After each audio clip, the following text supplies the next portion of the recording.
समस्त देशवासियों को गांधी जयंती की हार्दिक शुभकामना। आज 2 अक्टूबर गांधी जयंती के रूप में हम लोग मना रहे हैं और मनाते आ रहे हैं।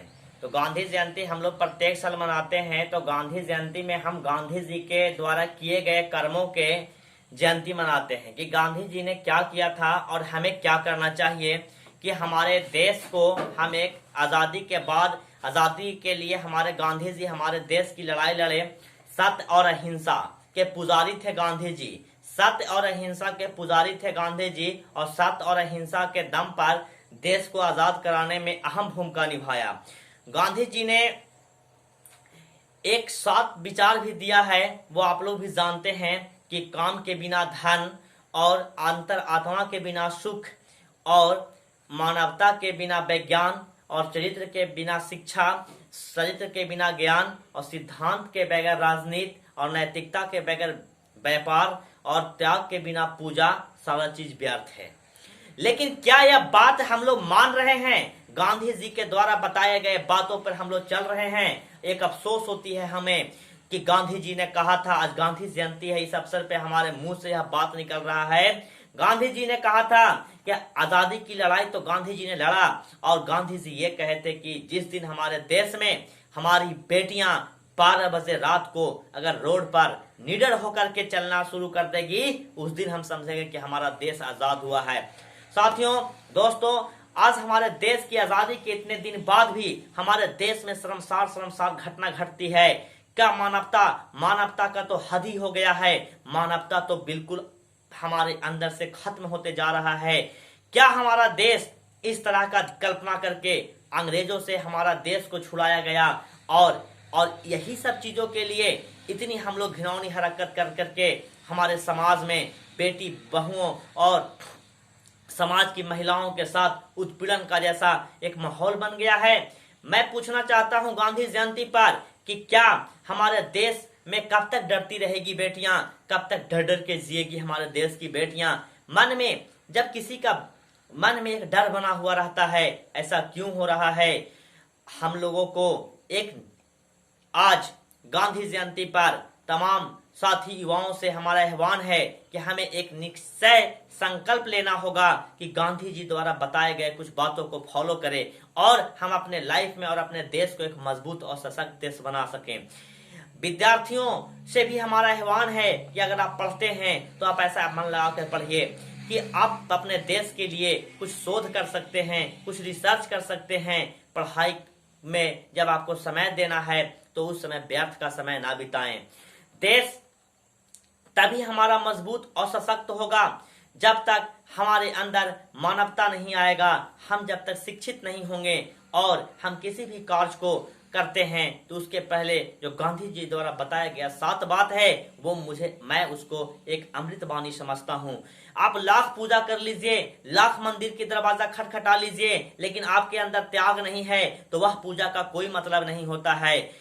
कोई मतलब नहीं होता है। साथी, बिना काम का धन कमाने के चक्कर में भ्रष्टाचार को बढ़ावा दे रहे हैं हम लोग। काम नहीं करना है और हम अपना सैलरी के बारे में सोचते हैं, हम अपनी कमाई के बारे में सोचते हैं, हम किसी न किसी प्रकार से भ्रष्टाचार को बढ़ावा देते हैं। तो आज हमारे देश में भ्रष्टाचार भी चरम सीमा पर बढ़ा हुआ है। कोई कहता नहीं है, लेकिन पीछे सब लोग कहते हैं, लेकिन मौका पर कोई नहीं कहता है कि हमारे द्वारा इतना घूस लिया गया। सब लोग अपने काम को साधने के लिए 10,000 20,000 घूस दे देते हैं और काम को करवा रहे हैं। क्या इस प्रकार से हमारा देश एक सशक्त और मजबूत देश बन पाएगा? तो मैं आह्वान करना चाहता हूं कि आज आजादी के बाद भी हमारे देश में सामाजिक उत्पीड़न इतनी जोरों पर है। आज भी हमारे देश में छुआछूत, गांधी जी ने दक्षिण अफ्रीका में गोरे कालों का जो भेदभाव था उसके लिए उन्होंने आंदोलन किया और वहां गोरे कालों का भेदभाव मतलब छुआछूत वहां हुआ, आंदोलन सफल हुआ। लेकिन हमारे देश में यह चीज नहीं खत्म हुआ। आज इतने दिनों के बाद भी हम लोग एक दूसरे से छुआते हैं, एक जाति को नीच समझते हैं, एक जाति दूसरे जाति को देखना नहीं चाहती है। हमारे देश में लोकतंत्र स्थापित हो गया, लेकिन लोकतंत्र में भी जाति प्रथा चरम सीमा पर है। जातियों का संगठन बन रहा है, प्रत्येक जाति एक जाति दूसरे जाति को दबाने का कोशिश कर रहा है। कुछ जातियां जो कमजोर है, जो जिसकी जनसंख्या कम है, जिसकी जनसंख्या कम के साथ साथ आर्थिक रूप से कमजोर है, समाज में पिछड़ा हुआ है, राजनीतिक में पिछड़ा हुआ है, उसे दबाने का काम किया जा रहा है। इस प्रकार से जो हमारे देश में हो रहा है, मैं कोशिश करना चाहूंगा, मैं सभी लोगों से हाथ जोड़कर प्रार्थना करना चाहूंगा कि ऐसी चीजें हमारे यहाँ नहीं होना चाहिए। आज भी अगर हम छुआछूत में जिएंगे, अगर आज भी हम छुआछूत में जिएंगे, आज भी हम एक दूसरे से भेदभाव करेंगे, आज भी अगर हम लोकतंत्र में का खतरा सबसे बड़ा जातिवाद होता है, आज भी हम जाति पे आधारित पॉलिटिक्स ही करते हैं, जाति पे आधारित पॉलिटिक्स करते हैं, एक जात को बढ़ावा देना चाहते हैं। अगर कोई हमारे ही जात का हो गलती करता है, हम उसका बचाव करते हैं, तो यह सबसे बड़ा हमारे अंदर कमी है। और इस प्रकार से हमारा देश कभी भी मजबूत देश नहीं बन पाएगा। हम लोग लाचार और बेबस की तरह एक ये करते रहेंगे। कभी आरोप प्रत्यारोप लगाने से क्या होगा? साहब, आपको मौका मिला है, आप काम करके दिखाइए। गांधी जी जो सत्य और अहिंसा की लड़ाई लड़ा और वो सत्य को ही डुबो दिया गया। हमारे गांधी जी को दूसरे जगह भी पूजा जाता है, साउथ अफ्रीका में इनकी पूजा होती है, लेकिन हम लोग अपने गांधी जी के विचार को नहीं फॉलो कर रहे हैं। हम लोग अपने देश को मजबूत और सशक्त बनाने की कोशिश नहीं कर रहे हैं। यह एक बहुत बड़ी दुर्दशा की बात है। तो मैं तमाम युवा साथी और जितने भी हमारे दोस्त हैं, साथी हैं, मैं सभी लोगों से आह्वान करना चाहूंगा, सभी लोगों से हमारा हाथ जोड़कर नम्र निवेदन होगा कि आप अपने जीवन को सुखद बनाने के लिए हमें संघर्ष करना होगा, हमें अपने जीवन को अच्छा बनाने के लिए कार्य करना होगा। हम बिना कार्य किए हुए धन का लोभ करें, हम ज्ञान हो, अगर हमारे पास चरित्र नहीं हो तो चरित्र के बगैर ज्ञान का कोई मतलब नहीं होता है। अगर हम पूजा ही करते हैं, त्याग नहीं हो तो उसका कोई मतलब नहीं होता है। तो गांधी जी द्वारा बताए गए बात 2 अक्टूबर को हमारे देश के माननीय प्रधानमंत्री नरेंद्र मोदी भी सफाई अभियान चालू किए थे, लेकिन हुआ क्या और होता क्या है? सच्चाई बताइएगा। जिस दिन वो जयंती होता है उस दिन हमारे देश के चाहे तमाम जगह के बड़े बड़े राजनेता एक दिन झाड़ू ले लेते हैं, रोड पे झाड़ू मार देते हैं और भारत स्वच्छ भारत का कल्पना कर देते हैं। गंगा को साफ करने का योजना आ जाता है।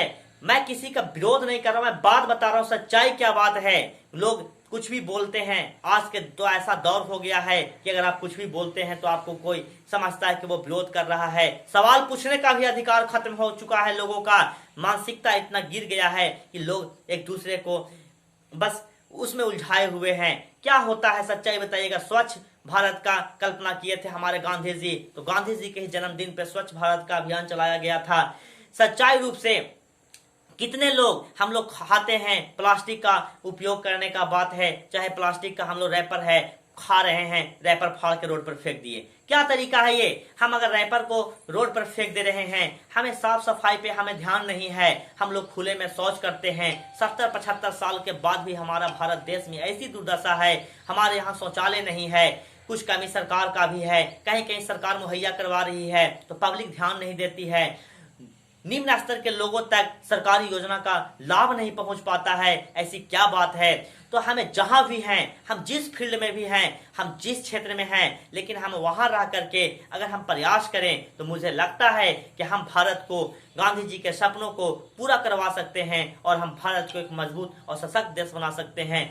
ये बात नहीं है कि सारे लोग पॉलिटिक्स में जाकर के, सारे लोग शिक्षक बन करके, सारे लोग राजनेता बन करके, सारे लोग इंजीनियर बनकर के देश का सेवा कर सकते हैं। बात यह है कि हम जहां भी हैं, हम जिस जगह पर भी हैं, हम वहां पर भी कार्य कर सकते हैं और हम वहां पर भी ऐसा कुछ कर सकते हैं जिससे हमारा समाज का विकास होगा।